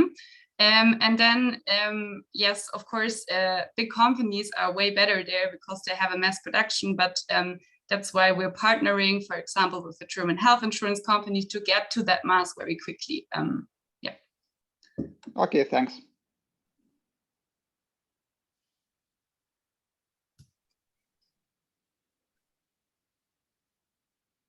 All right. Any other questions or feedback? Karina, does your table need 2 power cables? Does he need, sorry, what? 2 power cables, for 1 to each side? Yes, it needs to be powered with a power cable, but just with 1. Okay, thanks. Any questions? Is it universal? Does it suit for any table? Yes, so we looked at how different table legs look like, and actually they're very different. So at the moment, we're covering 80% of the common tables that are mostly used and produced. So as you could see from how our product looks like, it doesn't matter if it's like a T, or if it's like a wall at the side, or if you just have a 4 table leg, it works for different table legs. Okay. Thank you. Good, thank you. Let's move on. Thank you. Excellent presentation, Karina, as always. Thank you very much as well. Simonas? Yes. Šitą reikia kalbėti.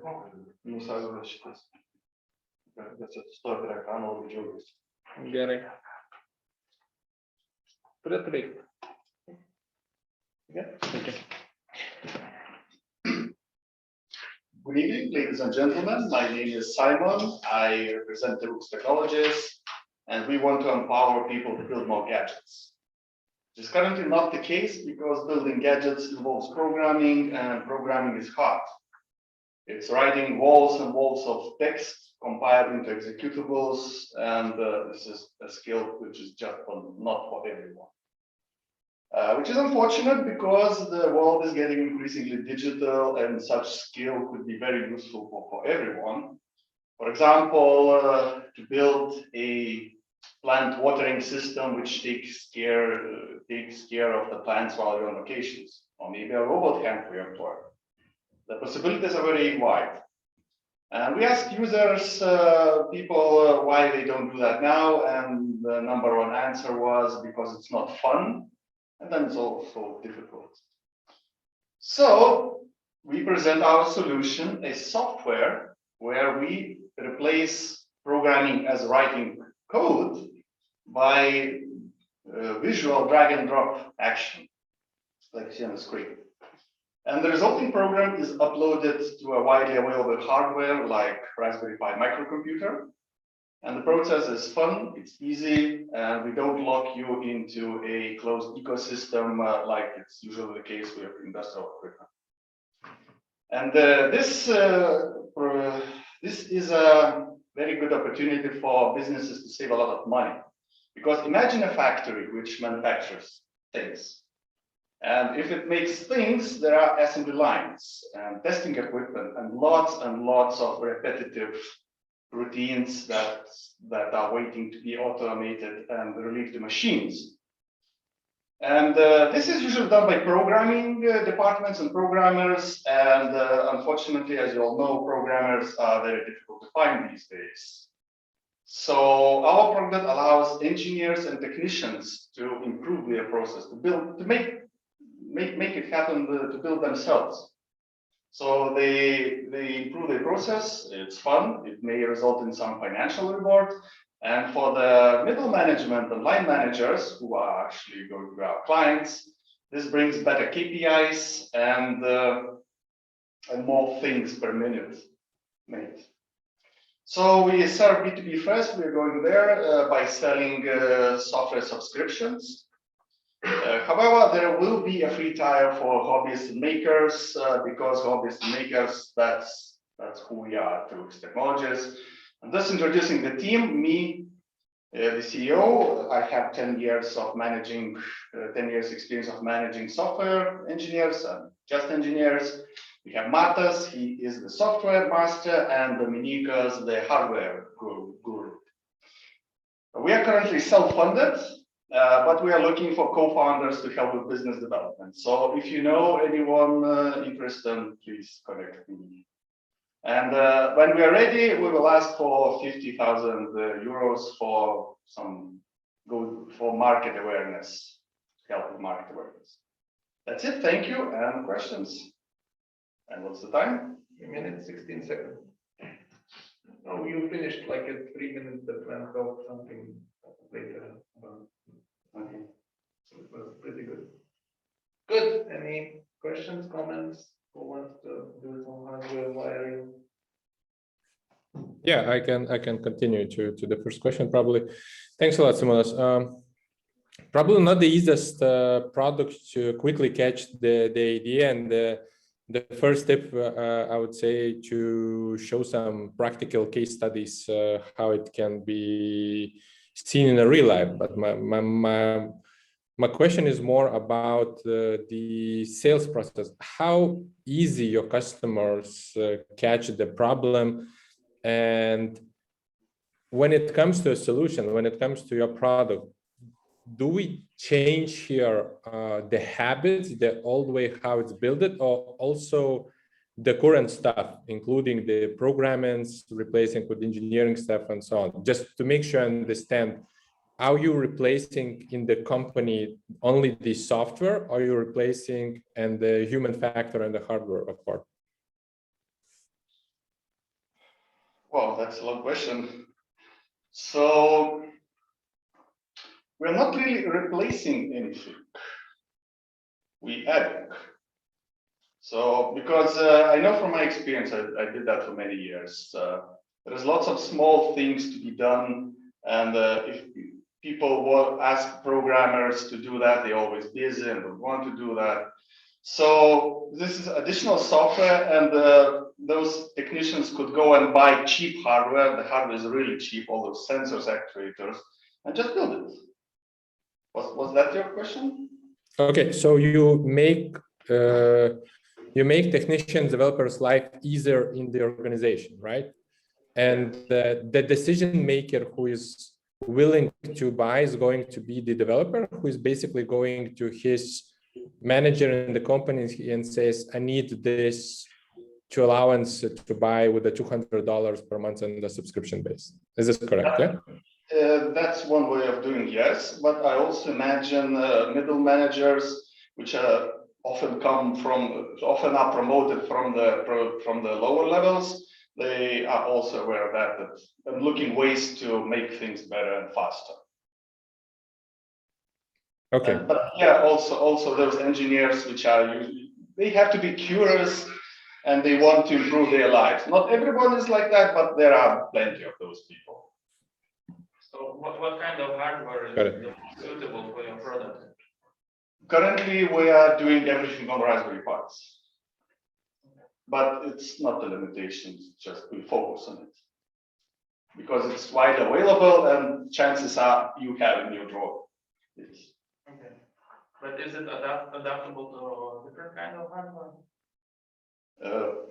Technically, yes. Currently, we are doing it. It should be a microcomputer right now, but we build the engine we built is flexible enough to port it one day to Arduino or some microcontroller.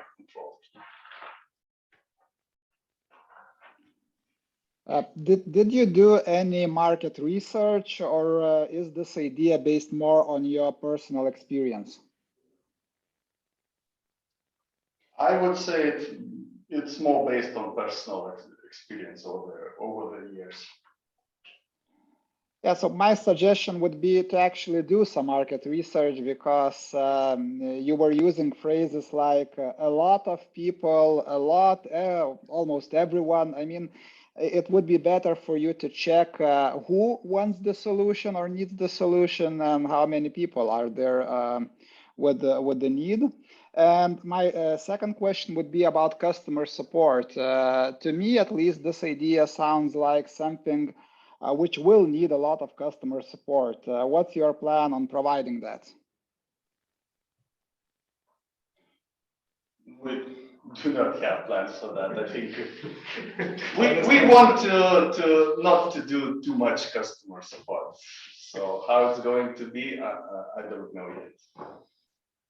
Okay, just think about that. Thank you. Okay, good idea, yeah. Thank you everyone. Thank you, Simone. And now I believe Vytautas time, right? Yeah. Yes. I'll just take off the slides. And after Vytautas, someone else is preparing. Can you take a look at Darius? Good. So now Vytautas and then Darius.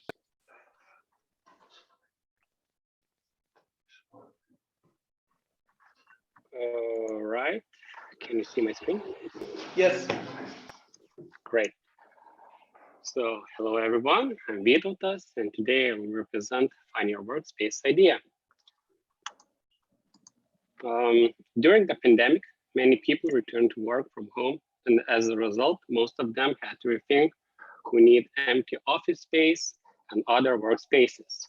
People had to set up workrooms at home to work comfortably and productively. But not everyone has these possibilities, especially those who are living in small apartments or living not alone. That's why idea came to develop distribution platform where people can find the closest available office from their location, compare prices, and book workplace immediately. Platform is dedicated for digital nomads or from home professionals and people who need quiet space to make things done. Market size, platform market target. Target would be Lithuania and United States. Accordingly, Lithuania target with 3,700 people and US target with 112,000 people of realistically market share. Business model is pay-per-use, and it will take 3% of the transaction.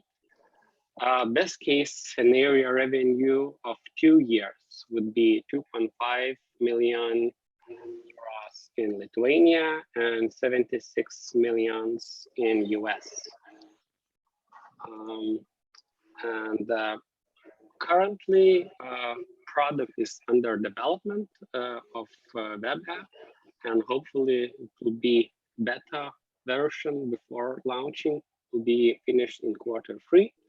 And the native apps will be released of beta versions in 2023 with coding features such as sorting, map search, personalized preferences, personalized suggestions, and main competitors is WeWork, Selena, and Coworker. And for development and marketing actions, this idea needs 100,000 euros. And also this idea looking for a new member. Be nice to have one more technical guy, and also CFO for financing and other financing tactics. Yeah, thank you. Thank you. Sorry, I didn't take the time, but you were so bored by your presentation. Are you okay? Yeah. Good. Any comments from audience, jury members? Thank you for the presentation. The product seems relevant, but what about the supply side? Where would you get the office spaces on offer? Because I suppose the office spaces are lacking already. So why would I rent it short term when I can rent it long term? Yeah, so basically that's the idea. That's to gather all the workspaces in one platform. So currently, for example, there is a workspaces and they have also them web platform, but like competitive workspaces will be gathered in one platform, and also will be included empty office spaces, just not a workspaces, but empty office spaces which could be rented out as well. So yeah, that would be. And answering your question will be, mainly salespeople will be working to do on this, like contacting with the workspaces and offices and offering to join to this platform as a additional channel to sell them workspaces and yeah, just efficiently use unused space. So basically, yeah, salespeople will be working with them.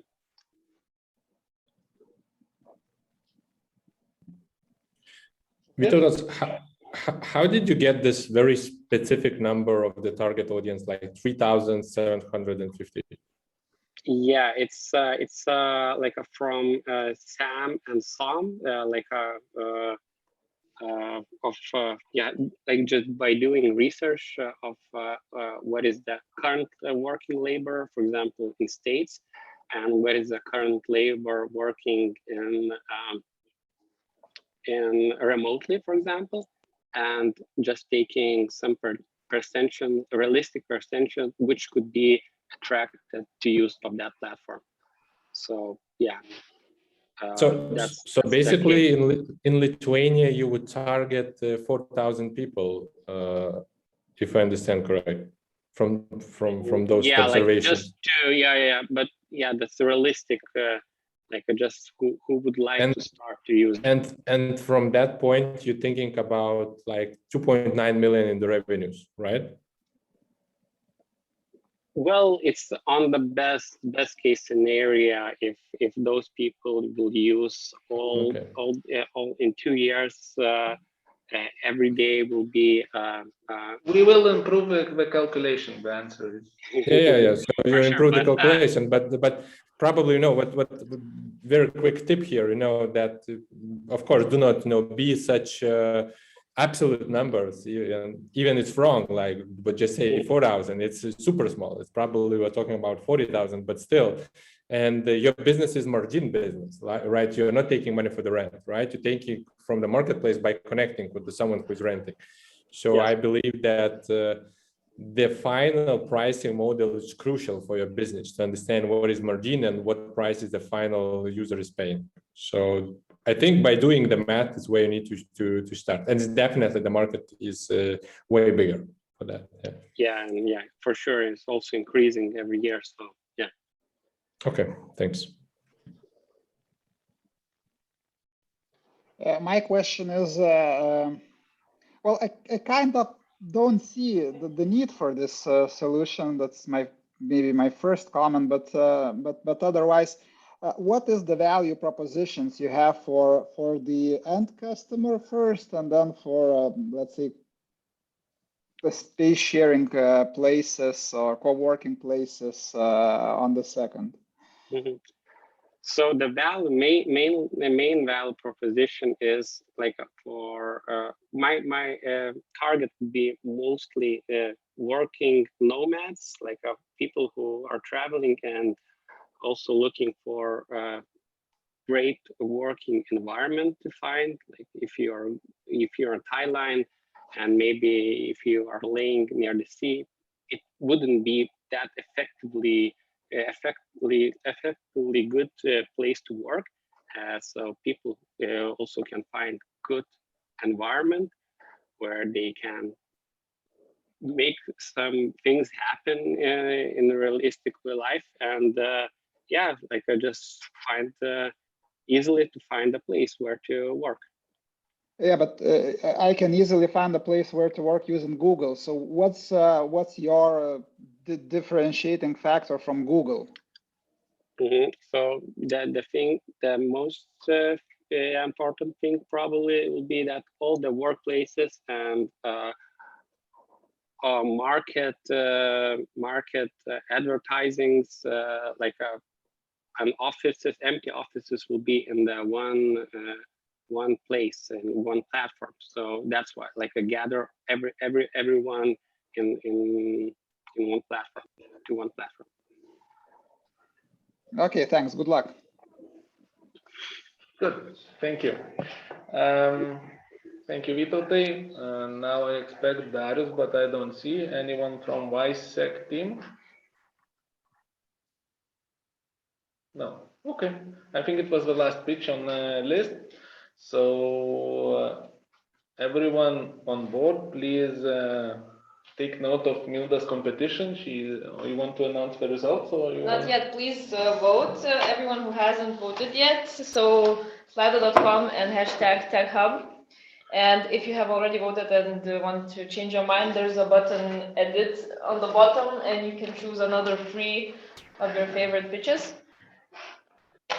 Good, and we'll try to select and give some nominations, right? And now, before closing the event, I wanted to ask our jury members to share any insights, general remarks. What do you think we have to improve in order to progress further and to be better? Yes, so thanks a lot for doing this. Thanks a lot for organizing. Thanks a lot for startups for the pitches. Pretty good, you've been on time. You did what you should do. It's early days, so I just wanted only to encourage. Probably what you need to add, it's always the numbers are helping. Do not be afraid to show that some competition exists. It's proof that there is a problem on the market. So basically a little bit more on the homework when it comes, showing extra slides, on the competition and numbers, not necessarily your own traction. It's always helping. So yeah, good luck and, keep doing this. Good, thank you, Marius. Nati, Paulo? So maybe I can start. First and foremost, thank you for the presentations. It's not the first time I'm participating in this format, and I clearly see that with every batch, presentations are improving. So this is great. Where I would spend my time is on actually researching the market, whether there is a market need, because for some of the presentations or for some of the ideas, I would challenge the market need of those ideas. That's first. And second is the financial side. I mean, maybe at this time you don't have to have numbers, but at least some numbers, they are needed in the presentations just to understand, I mean, how feasible is the idea or how feasible is the business plan. And the third thing is actually presentations themselves, or believing in your idea, because some people almost fell asleep while doing the presentation. So this is not the best. So yeah, more energy and more believing in yourself. Good, thank you. Paulo, what do you think?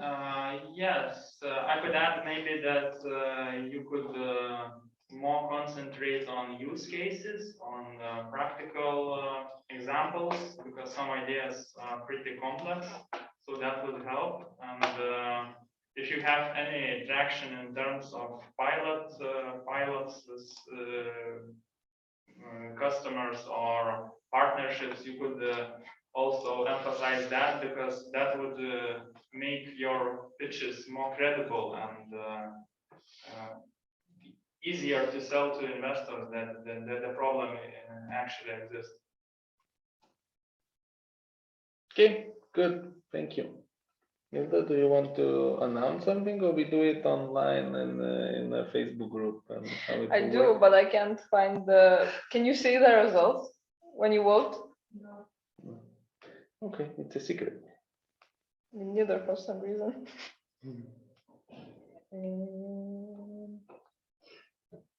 Okay, so I think I can give prizes though if I.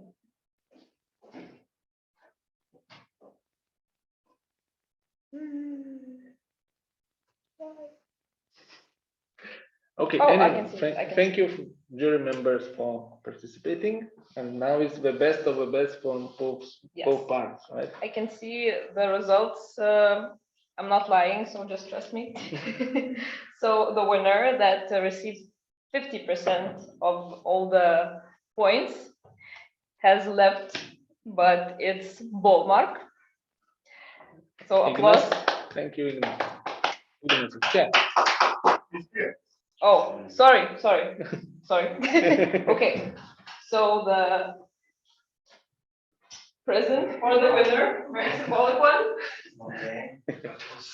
Congratulations. Thank you. Most liked presentation by The audience, most right? liked presentation by the audience. Second one received 30%, and it's Rukis. Yeah. and 25% goes to Engines. So yeah, those were the best presentations. So congratulations. Thank you. Thank you everyone for your time. Have a great evening and we'll see you in the next events. Thanks everyone. Bye. Have a good evening. Bye. Bye. Thank you. Thank you. Вот что-то здесь комплектно.